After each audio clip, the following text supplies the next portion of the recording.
This is the first time on the show that I am sitting down with the real-life sitting billionaire. Let me ask you a question. If I guess the amount of money in your wallet within $5, can I have it? Absolutely. Okay. Can I have it? Now, I'm gonna guess you have 20s on you. And if you're like my dad, who's a little bit older than you, I'm gonna say you have $60 on you. 3 20s, actually 2 20s and 2 10s maybe. No. I'm not even remotely close. Not even close. What do you have? 0.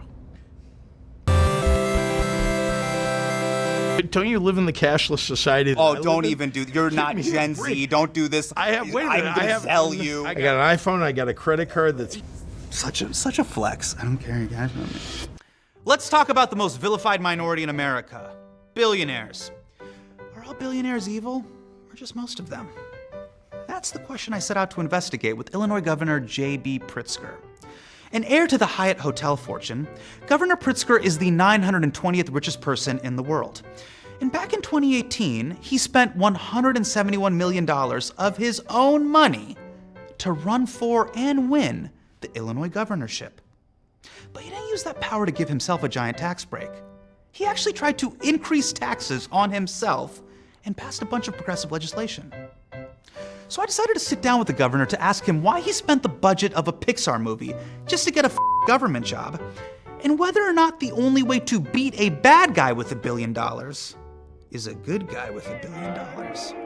Hurry right away, no delay, stop today. Make your daddy glad. Governor Pritzker, thank you so much for welcoming us to this amazing, this is the press room, yes? yes. You are now in your second term as Illinois governor.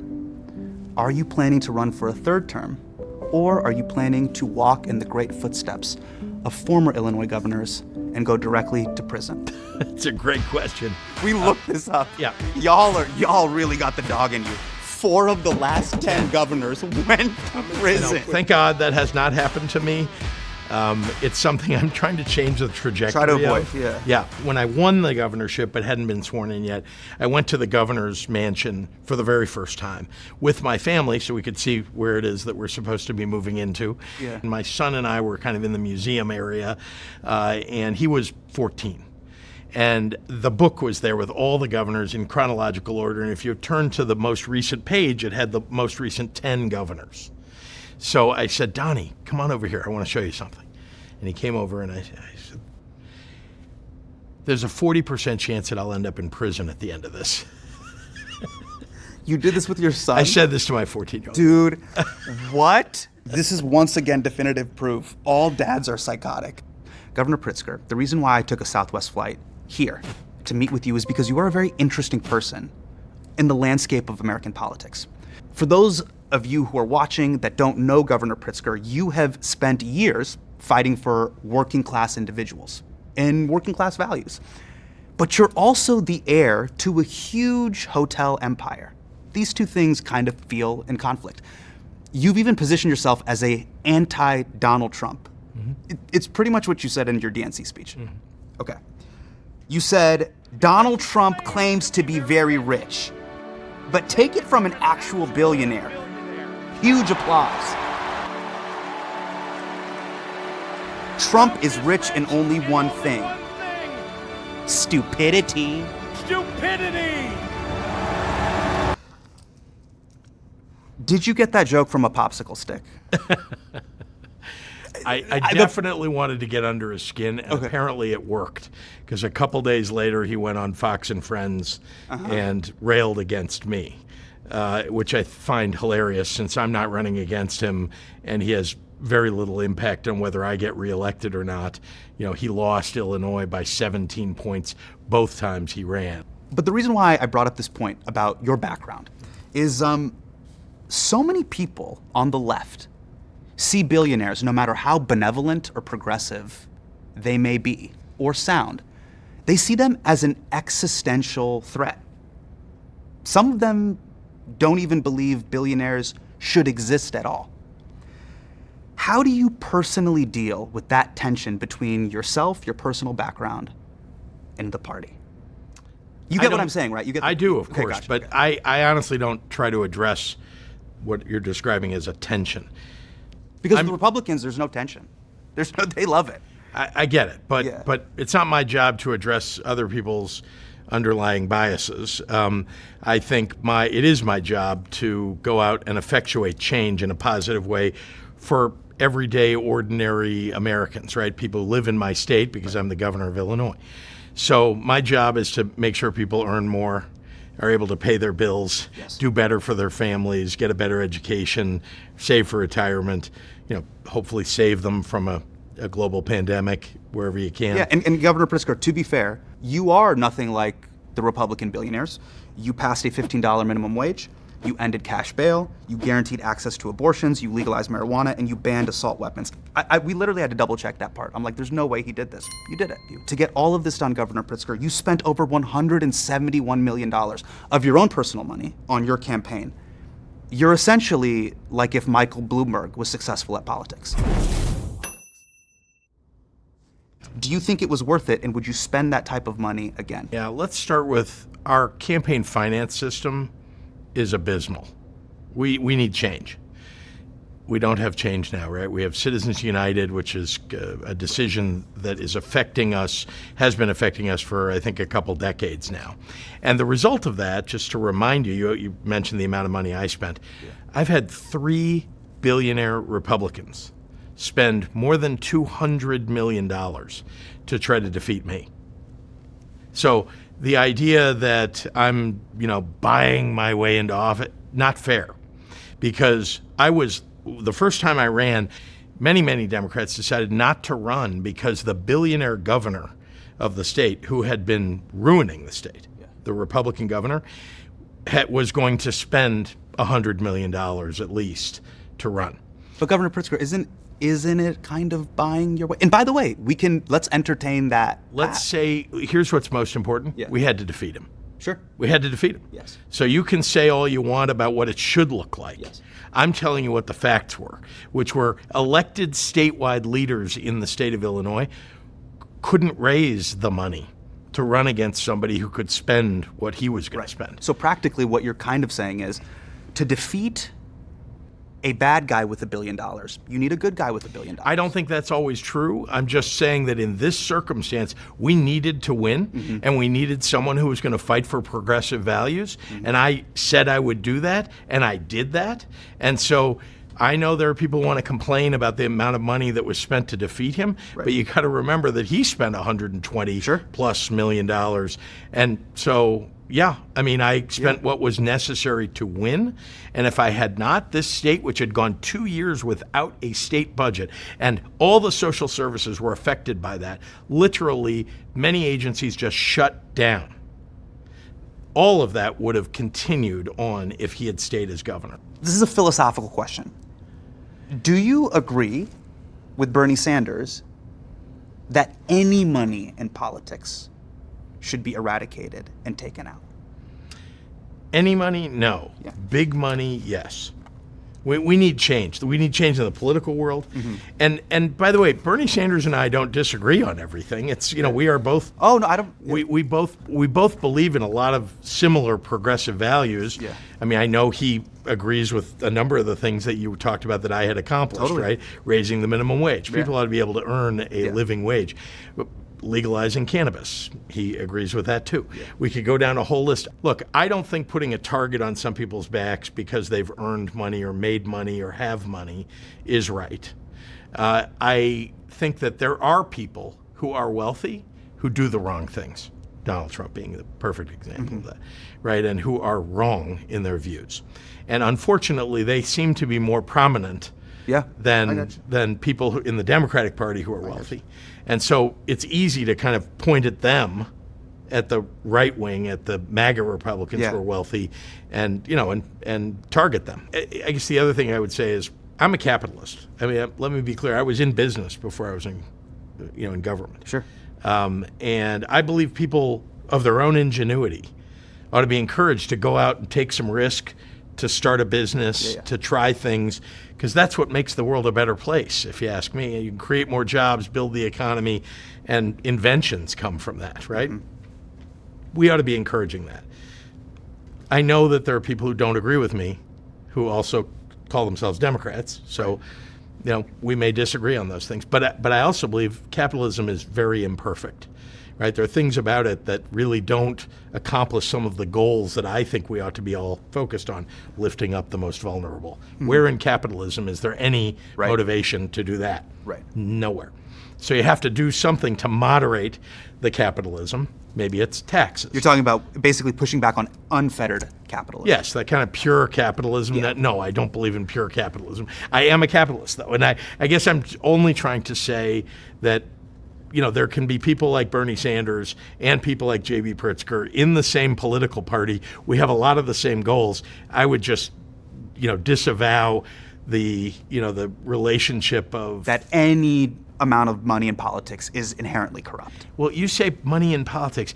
I think we ought to change the political system so that you don't have people's ability to write $10 million checks to do what they want to do. But wouldn't that, I'm maybe a little dumb here, wouldn't that eliminate you potentially from having this huge political... It's got to be a level playing field, though. Again, remember, we need it. I had 3 billionaires come after me, right? And so, how did you want me to just play by one set of rules that, what I think are the rules that we ought to have, and have them playing by a completely different set of rules? Right. And then we would lose. Yeah. But you're like, look, but we'd be righteous about it. You know what I mean? And that's that you have to win. Ladies and gentlemen, I'm talking to someone who has that dog in him. You're like, hey, the court's 94 feet, the rims are 10 feet. What do you want me to do? What do you want me to do? I'm playing ball here. Bill Lambier keeps throwing elbows. We got to throw some elbows back. Horace Grant, will you fucking elbow him? Pippin, really? You have a migraine? Play. You get this. You're from Illinois. In the moment you guys turned the corner in 91 and said, you know what? Fuck this. Y'all are playing. We're going to play dirty too. What'd you do to Detroit? I don't know about playing dirty. Listen to you. Now you're getting a whole different place. Here's what I'm going to push back on. We're in the great state of Illinois. I'm just letting you know. You got to fight with all the tools that are available to you. We should change the rules on what tools are available in politics, right? But I can't say that, I'm going to go live by this one set of rules over here, but they're all going to live by a whole other set of rules. When on my side, which is fighting for working families, fighting for the most vulnerable, right? The powerless, literally, are going to, give in to the most powered people? Yes. That's ridiculous. For our listeners and viewers who are watching this, I'm doing what I oftentimes do, which is I'm doing a basketball analogy and comparing it to politics.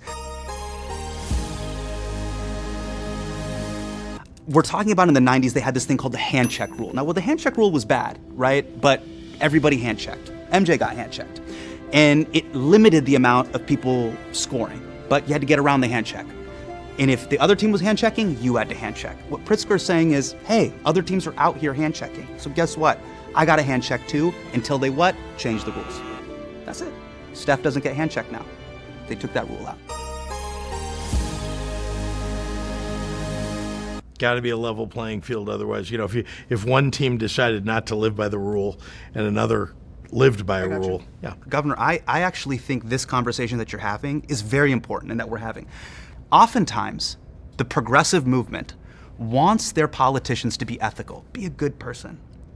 But at the same time, they want them to be effective. Win at all fucking costs. Defeat the enemy. And those things can be... At odds. At odds. What I'm hearing from you is, you gotta grapple with the world and where it is head on. Yeah. And I understand that. And remember that many, many wealthy politicians run and lose. You mentioned Michael Bloomberg. Sure. That's just one example, but he lost when he ran for president. He and by the way... Like if Michael Bloomberg was successful at politics. And by the way, in Illinois, most of the wealthy people who run wealthier than the other person running, lost. Yeah. So it isn't like a given that, if you're wealthy, you're going to win.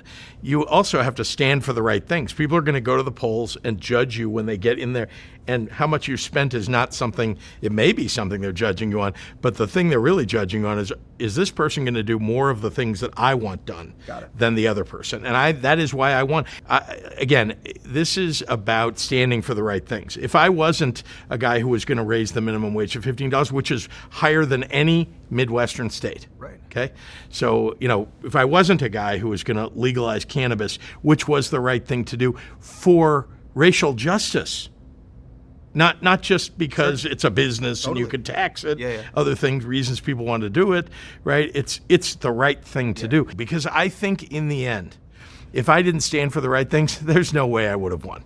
And I won in a 6-person primary in 2018, and I won in the general election with a record percentage, and again in 22 record percent. And I ran against, the second time, a MAGA right-wing extremist. You actually got involved in a pretty crazy street fight with another Chicago billionaire over something called the Fair Tax Amendment.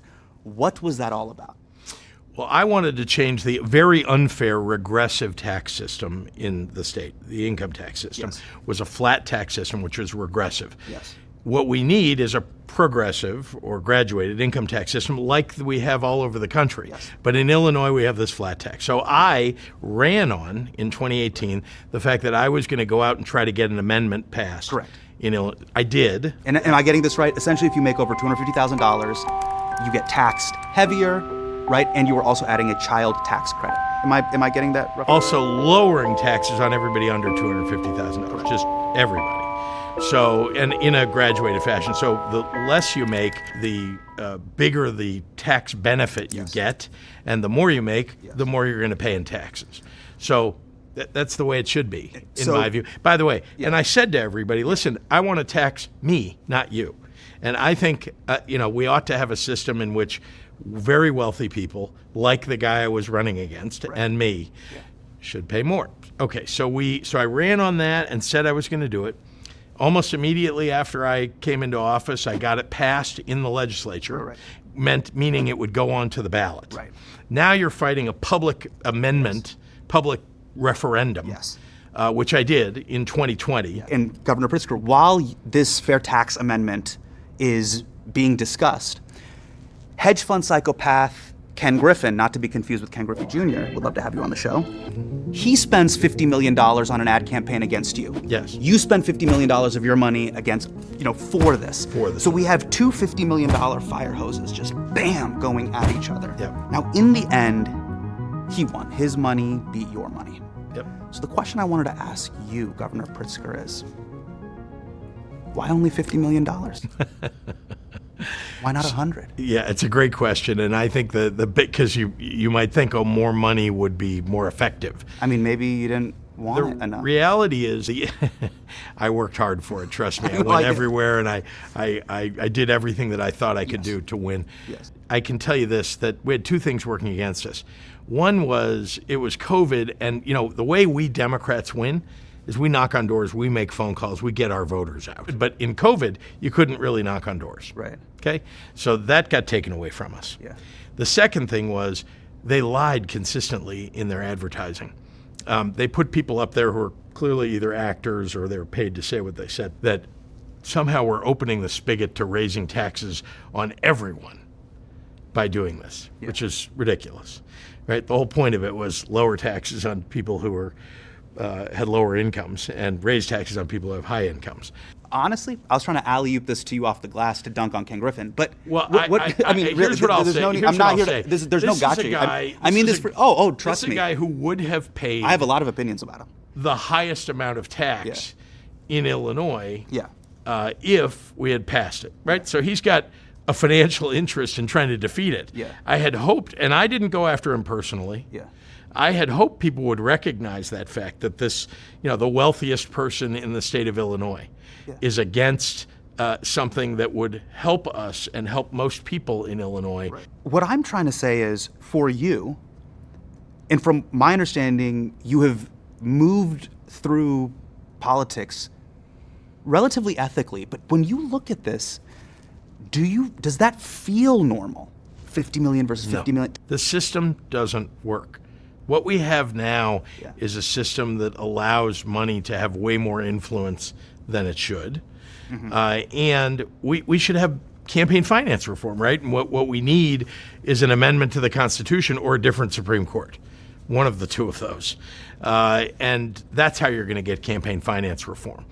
Meanwhile, the system we have, Paul Simon, our great senator from Illinois, who ran for president at one point, one of the most ethical politicians I think ever served, he used to say, you can't unilaterally disarm while you've got a system that's unfair. You've got to play within the rules of the system. His idea was right, which was we can't let them own it while we just unilaterally disarm. Right. And so I don't think the system works the way it should. Now, especially, would you say you're just trying to engage with the system the way it is? I am engaging with the system the way it is, and I again, I would change the rules. Got it. But it has to be changed for everybody equally, in the right way.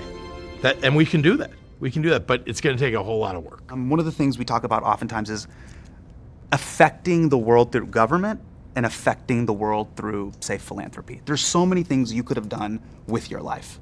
I think about my life and all the poor decisions I made to get into comedy and how I ended up here. But you're one of the wealthiest people in the world. You could have done you could have lived anywhere, you could go to space, or if you were really down on your luck, you could start a podcast.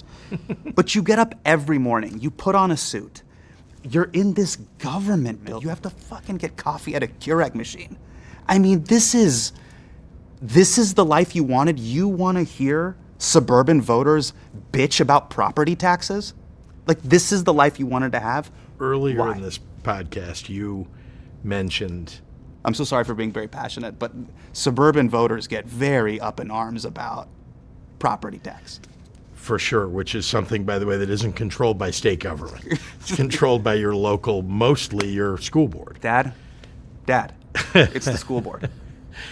If you're somebody who cares about making the world a better place and maybe leaving it better than you came into, then you're always looking for what's a better, bigger, more important way to affect positive change. Right. And I was in business before I was doing this, but remember, I was not just in business, right? You mentioned philanthropy. I think I was one. I mean, I think people would acknowledge I was one of the national leaders in early childhood education, early childhood development too. When I started, that topic was not at the top of the agenda or anywhere near the top. It is now, though.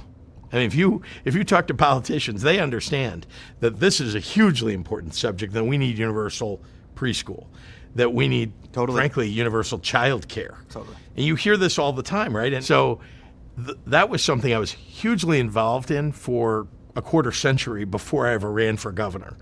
So it's not well, why did you choose to leave a cushy life or leave this life where you're, for something that's, there's a lot of attention. Oh, by the way, Governor Pritzker, I'm not even saying you're living your life like Jeff Bezos, who's now in his pure Dominican era. I mean, the dude is just Mr. 305. He's on yachts. He lives in Miami. You've clearly lived a life of purpose since the late 90s. What I'm asking about is the way in which one can affect change with capital. Yeah. You can't run a state the way you run, say, a startup. Right. But why did you think government could affect change? What am I not seeing? Well, maybe let me compare philanthropy to government. Sure. Right? In philanthropy, you can't possibly affect millions, maybe tens of millions of people in a positive way by one person going in and doing something in the philanthropic world. Now, in philanthropy, what you can do is create models. Yeah. Models of what works, right? In government, you can take the models that work and make sure everybody has access to them, and especially people who otherwise wouldn't be able to afford them. Did you feel like you had a particular skill set where you were like, I can really affect change through government? I think that some of the skill sets that I had in business, and I was in venture capital and I was in early stage startups, Yes. some of that skill set works in government as well. Now, I do not think that, running government like a business is a thing. You can't run government like a business. It doesn't work. Okay. People have tried, it does not work. Got it. But taking some of those skills and applying them does work. I'll tell you one other thing. It's not just about like a learned skill set that you picked up in school or from experience in your career.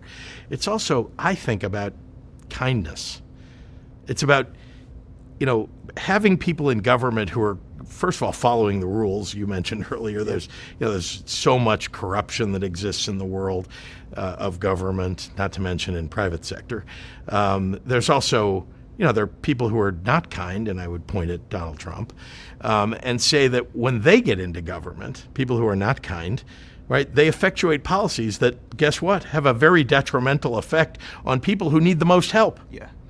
People, I think, who come into government with a degree of kindness and who understand that your job in government is to lift up the most vulnerable people and to stand up for working families and just make their lives a little bit easier. Because guess what? The people who have the most money can take care of themselves for the most part. I like this thread of what you're talking about being a good person.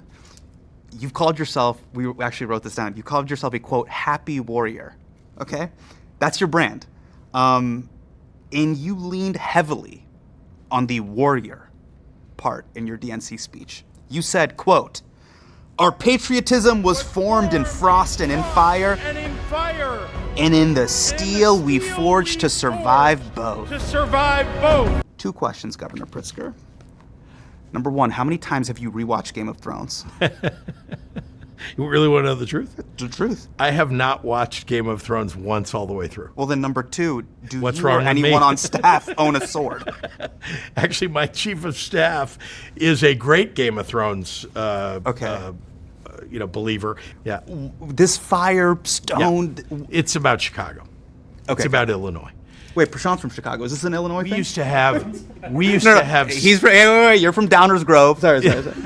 So this is a Chicago thing. It is because in Chicago we used to have steel mills.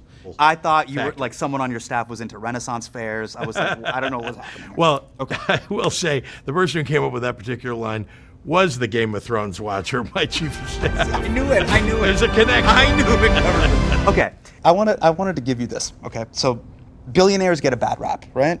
And maybe some of them don't deserve it, but some of them, as we've talked about, definitely do.